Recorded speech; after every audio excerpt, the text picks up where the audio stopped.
नमस्ते, स्वागत छ यहाँहरूलाई सेफ सुनी युट्युब च्यानलमा।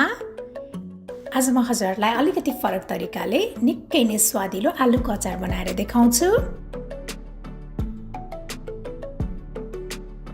आलुको अचार बनाउनको लागि सबैभन्दा पहिला मैले चाहिँ यहाँ प्यानमा तोरीको तेल तताउन राखेको छु।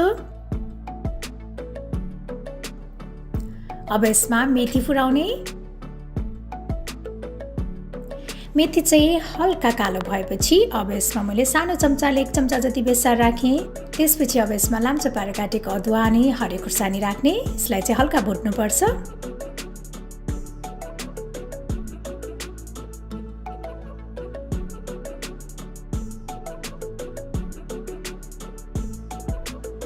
अब मैले यहाँ लिएको छु उसिनेको आलु।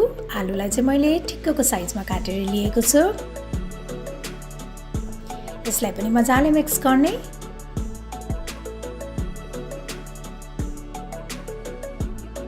त्यसपछि स्वाद अनुसार नुन राख्ने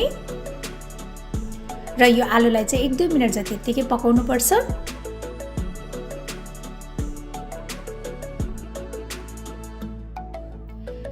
आलुलाई एकैछिन पकाइसकेपछि अब यसमा मैले राखेँ रातो धुलो खुर्सानी। यो चाहिँ अप्सनल हो। अनि भुटेर पिसेको कालो तिल। कालो तिलको सट्टा हजुरहरूले आलुसको छोप अथवा सेतो तिलको धुलो राख्नु भए पनि हुन्छ। त्यसपछि मैले राखेँ कागतीको रस। सबैलाई राम्रोसँग मिक्स गर्ने।